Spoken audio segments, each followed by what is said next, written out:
सबसे पहले कांग्रेस पार्टी ने अपना मैनिफेस्टो जारी किया था। आज भारतीय जनता पार्टी ने अपना मैनिफेस्टो संकल्प पत्र कहकर लॉन्च किया है।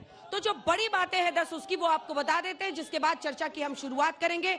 सबसे पहले इन्होंने कहा है कि अगले 5 साल तक मुफ्त राशन जो वो 80 करोड़ जनता को दे रहे हैं, वो कह रहे हैं हम इसे जारी रखेंगे। जीरो बिजली बिल, वो कह रहे हैं जो सोलर पैनल्स घरों पे छत पर लगेंगे पीएम गृह योजना से, सूर्य योजना से, उससे वो होगा।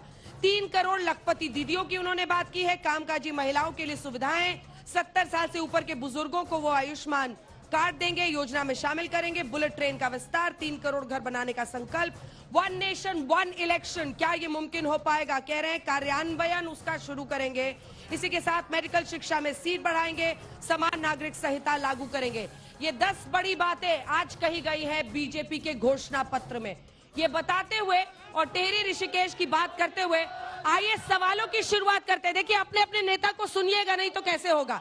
सबसे पहले अजय आलोक जी, जनता के बीच आप दोबारा पहुंचे हैं और जनता के बीच जाते हुए आपको इन सवालों का जवाब देना। वो कहेंगे कि ये सब आपने पहले भी कहा था, कहां पर काम पहुंचा, क्यों आप पर फिर से भरोसा करें, तीसरा टर्म बीजेपी को क्यों दे, बताइए।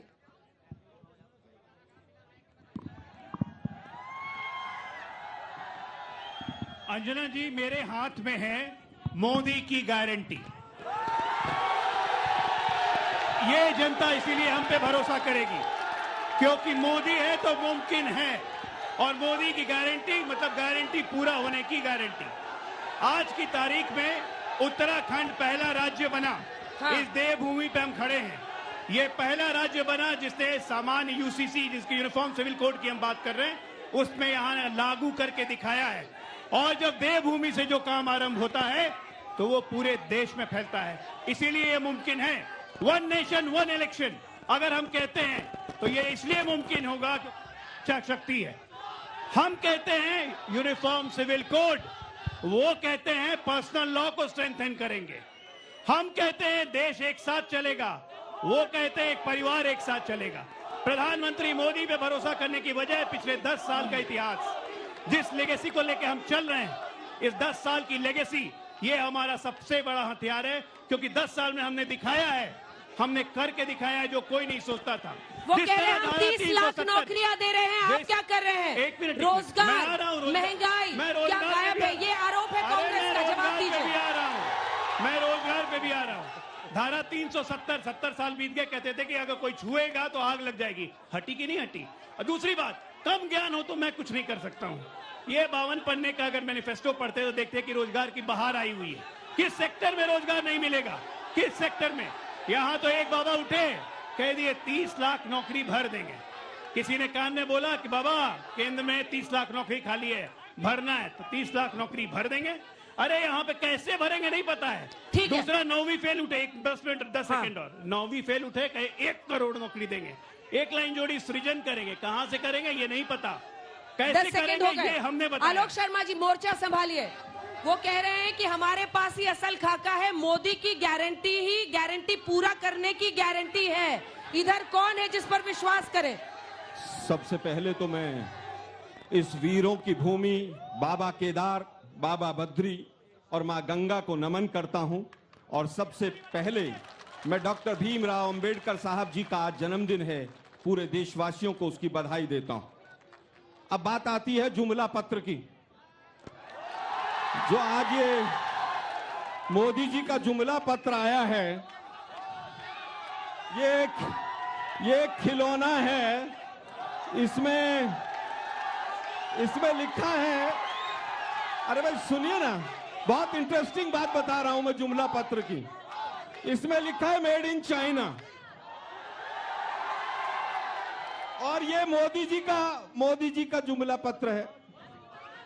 ये और ये दोनों बराबर हैं। मोदी जी की सारी गारंटी, जैसे चाइनीज माल की कोई गारंटी नहीं होती है, वैसे ही मोदी जी की किसी चीज की गारंटी नहीं। उसका कारण बताता हूं मैं आप लोगों को। युवा बैठे हैं इसलिए बता रहा हूं मैं। 2014 का मैनिफेस्टो पेज नंबर 5 लिखा था स्पेशल टास्क फोर्स बनाकर विदेशों से काला धन लाएंगे। किया क्या इन्होंने? किया ये कि इलेक्टोरल बॉन्ड ले आए। दूसरा, पेज नंबर 6 पे लिखा था रुपए को मजबूत करेंगे डॉलर की तुलना में, 54 रुपए से पहुंचा दिया 86 पर। ये गारंटी की बात कर रहा हूं मैं। 8 नंबर पेज पर लिखा था नॉर्थ ईस्ट को मजबूत करेंगे, मणिपुर में का क्या हाल किया है, ये मोदी जी की गारंटी है। पेज नंबर 15 बीजेपी का घोषणा पत्र 2014, उसमें लिखा था कि हम 100 स्मार्ट सिटी बनाएंगे। अगर कोई एक बन गई हो तो उसका नाम जरूर बताइएगा मुझे। मैंने इसीलिए कहा, इसमें 15 नंबर पेज पर लिखा था कि 100 जिलों को हम गरीबी से दूर करेंगे और वहां पर काम करेंगे। और किया क्या कि पूरे देश को आज 80 करोड़ राशन की बात करते हैं कि हम दे रहे हैं, और हालत यह है कि इस जुमला पत्र में, मेरे यहां युवा साथी बेरोजगारी से जूझने वाले बैठे हैं, इस जुमला पत्र में गूगल कीजिएगा, बेरोजगारी शब्द ही 2 जगह आया है केवल। बेरोजगारी से इनको बेरोजगारी का ब नहीं पता, महंगाई का म नहीं पता, और बात करते हैं बड़ी बड़ी। देश को 4 गुना कर्जे में मोदी जी ने पूरा डुबो दिया। कहा था किसानों की आय डबल करेंगे, किसानों के ऊपर कर्जा डबल कर दिया। मैं इसलिए कह रहा हूं कि मोदी जी की गारंटी इस चाइनीज सामान की तरह है जिसकी कोई गारंटी नहीं। अब विधायक जी को बोलने दीजिए, क्योंकि यहाँ के स्थानीय मुद्दे भी आने चाहिए। देखिए, आपके लिए चुनौती है। एक सेकंड, 5-5 सीट आपने दोनों बार दी है, लेकिन इस बार चैलेंज बड़ा है। और आपके बगल में जो बॉबी जी मौजूद हैं, इस बार तो माना जा रहा है वो भी एक चैलेंज है। अंजना जी, पहले तो मैं बता दूं कि आलोक जी को संभवतः हाँ, भूल गए हैं कि 2004 में हाँ, यूपीए ने अनाउंस किया हम किसानों के कर्जा माफी की योजना लाए उसको 2007 में चिदम्बरम साहब बजट में। मैं बजट का छात्र भी हूं, मैं विशेषज्ञ हूं उसमें। 7 में लाए, 8 में इंप्लीमेंट किए, 57,000 करोड़ रुपए का रिलीफ 20 साल में दिए। अरे विधायक जी, 2024 है। अरे मोदी जी हर साल 25,000 करोड़ रुपए नगद बांटते हैं और 3 लाख करोड़ रुपए डायरेक्ट बेनिफिट ट्रांसफर के माध्यम से किसानों के खाते में ट्रांसफर हो चुके हैं। जो मैं बता रहा हूँ, डायरेक्ट बेनिफिट ट्रांसफर, छोटा छोटा सबको मौका मिले। नहीं, अरे अच्छा, बोलिए, पूरी कीजिए। आप उत्तराखंड की बात करेंगे, उत्तराखंड का मैं आपको बता रहा हूं। जरा मैं पूछना चाहता हूं कांग्रेस से कि कभी पूरे अपने यूपीए 1 एंड यूपीए 2 के कार्यकाल में कितने बार प्रधानमंत्री जी ने उत्तराखंड की सुध ली? लेकिन ये मोदी जी की गवर्नमेंट थी, इस बात की परवाह किए बिना कि 5 लोकसभाएं हैं, अनगिनत बार वो यहाँ पर आए और उन्होंने कहा कि 21वीं सदी का तीसरा दशक उत्तराखंड का शतक है और उसके लिए इंफ्रास्ट्रक्चर डेवलपमेंट का काम, वॉर फुटिंग पर करने का काम। आज कर्णप्रयाग रेल पहुंच रही है, rail which was thought impossible, आज ट्रेन पहुंच रही है वहां पर। नामुमकिन को मोदी जी मुमकिन कर रहे हैं, ये वो कह रहे हैं। आपके लिए चैलेंज है नरेंद्र मोदी के लोग जाने के लिए, विधायक जी सांस लीजिए। देहरादून से दिल्ली जाने के लिए लोग अरे फिर मौका आएगा साहब, फिर मौका आएगा। जाते हैं 3 घंटे में पहुंच जाते हैं। आपके लिए नरेंद्र मोदी की लोकप्रियता को चुनौती देकर 5 सीटें जीतना बहुत बड़ा चैलेंज दिखा रहा है। एक चैलेंजर तो यहाँ बॉबी भी आके खड़े हैं। देवभूमि से शुरुआत होती है, ये अभी भाजपा के प्रवक्ता ने कहा। बड़ी बड़ी चीजों की शुरुआत होती है और अंकिता भंडारी से शुरुआत हुई। मणिपुर की बेटियों के साथ उनके स्तनों को छुआ गया, उनका गैंग रेप हुआ, बृजभूषण शरण सिंह को बचाया गया और पहलवान बेटियों को जमीन पर घसीटा गया। इसकी शुरुआत अंकिता भंडारी से हुई और उसके पहले इनका अपना संगठन महामंत्री संजय कुमार अपने ही ऑफिस में एक बेटी का बलात्कार करता रहा और इनके नेता कहते रहे कि प्रचारकों की भी शारीरिक जरूरतें होती है। ये बेटियों के विरोधी है, ये महिला विरोधी है, और उत्तराखंड की जनता जानती है अंजना जी कि उत्तराखंड महिलाओं के बलिदानों से बना हुआ है। अंकिता को न्याय नहीं दे रहे ये, इसीलिए मणिपुर की बेटियों को न्याय नहीं मिल रहा, हमारी किसी भी बेटी को न्याय नहीं मिल रहा। अंकिता भंडारी का मुद्दा, मैं आ रही हूँ बॉबी जी इसके बाद तुरंत। अंकिता भंडारी का मुद्दा, एक सेकंड सर, एक सेकंड।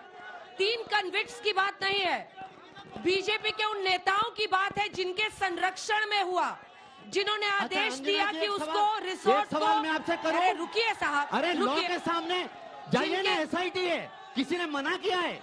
कोई जाकर के जिनके पास वहाँ पर क्रेडिबल एविडेंस डेमोलिशन है का वो ऑर्डर एसआईटी के किसका सामने था? जाए। आपके पास है, वहाँ पर डेमोलिशन का ऑर्डर किसका कोर्ट में था? चल रहा है, लोगों को जेलों के पीछे भेज दिया है। जिस किसी के पास भी, इतने सारे वीडियो में कह रहा हूँ, जिस किसी के पास भी क्रेडिबल एविडेंस है वो एसआईटी के सामने जाए। और धामी सरकार किसी कीमत पर किसी को बकसने वाली नहीं ठीक है। है, बॉबी साहब, उनको आपकी जेल के बारी है। सलाखों के पीछे मोर्चा भेज दिया। संभालिए। बताओ, वीआईपी एक सेकंड, सुनना है नहीं सुनना है नेताओं को, थोड़ा सा रुक जाइए, रुक जाइए। वीआईपी का नाम नहीं अरे बताते। एसआईटी का काम जाइए बॉबी ना। जी, Credible आपके evidence समर्थक तो लेकर बड़े के आए जाइए। हैं भाई, ये तो नहीं, पता देखिए, चल रहा है। समर्थक भी आए हैं। लेकिन देखिए, चुनाव जीतना एक बड़ी चुनौती होती है साहब। कुछ समर्थकों के साथ घूमना, अच्छी बातें करना, लोग आपकी बहुत प्रशंसा कर रहे हैं, लेकिन आपके सामने है फॉर्मिडेबल 2 पार्टीज। आपको लग रहा है वाकई कि आप बीजेपी और कांग्रेस को उखाड़ देंगे? देखिए, ये चुनाव लड़ना सबका अधिकार है। सुन चुनाव लड़ना सबका अधिकार है और हम किसी को उखाड़ने नहीं आए हैं। हम तो वो गारंटी बताने आए हैं जो गारंटी अभी लेकर आए हैं कि मोदी जी की गारंटी है। हम कहते हैं कि उस उत्तराखंड में, इस देवभूमि में मोदी जी की गारंटी थामी है। मोदी जी की गारंटी थामी है जो चुनाव हारने के बाद मुख्यमंत्री बन जाते हैं। और उसके बाद सुनो, और उसके बाद एक एसडीएम जैसे जिम्मेदार पद पर, एक एसडीएम जैसे जिम्मेदार पद पर फर्जी नियुक्ति पत्र देकर के एसडीएम बनाया जाता है। मैं ये गारंटी की बात करने आया हूं। मैं अगर यहां पर आज खड़ा हूं तो उत्तराखंड में सबसे बड़ा मुद्दा भ्रष्टाचार है, मैं बताना चाहता हूं। यहां के युवाओं को छला है। बहन अंकिता भंडारी की बात हो रही है। वास्तव में ये उत्तराखंड महिलाओं के बलिदान पर यहाँ के 42 शहादतें हुई है, भीख में ये उत्तराखंड नहीं मिला है। मैं कहना चाहता हूं कि जिस प्रकार से गारंटी लेकर आए हैं, हम कहते हैं अच्छी बात है, आप गारंटी लाइए, गारंटी लाना अच्छी बात है, पर जो युवा 450-500 दिन से एक तिरपाल के अंदर बैठा है, वो कह रहा जिन्होंने युवाओं के भविष्य को बेचा उनकी जगह सलाखों के पीछे होनी चाहिए। और सीबीआई जांच की वो मांग कर रहे हैं भर्ती घोटालों की, पर सीबीआई जांच नहीं हो रही है। कितनी बड़ी विडंबना है।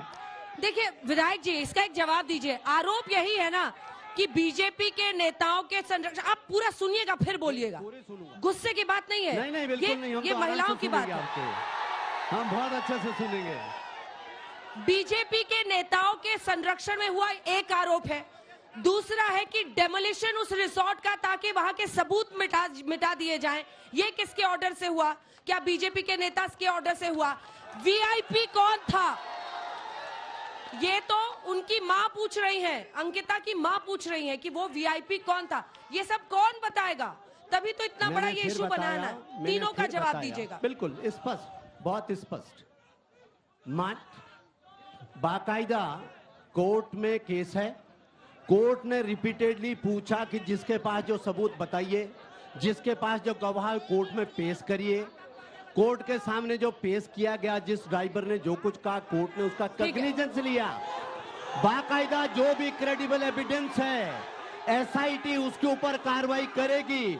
धामी सरकार ने जितने भी जो आरोपित उनको जेल के सलाखों के पीछे भेजा।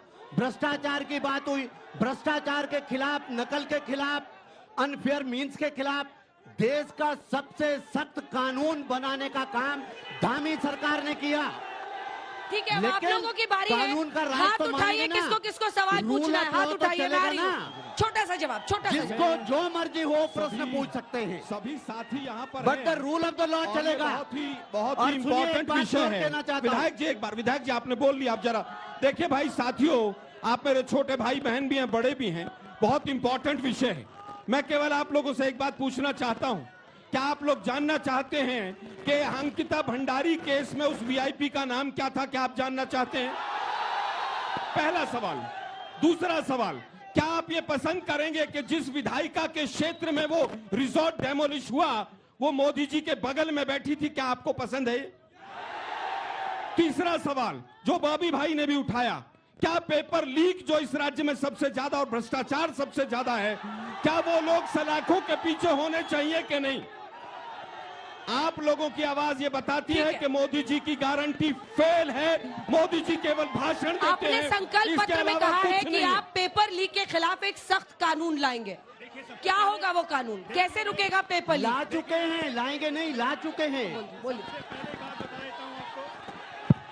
बोलिए। यहाँ पे उत्तराखंड में पहला राज्य बना, और अपने राज्य पे गर्व कीजिए आप लोग, अपने राज्य पे गर्व कीजिए। ये पहला राज्य बना जिसने पेपर लीक के खिलाफ सख्त कानून लाया।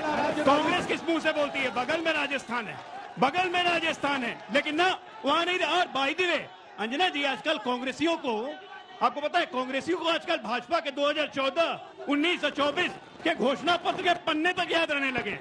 सब कांग्रेसी धीरे धीरे कांग्रेस को छोड़ के भाग रहे हैं और घोषणा पत्र याद कर रहे हैं।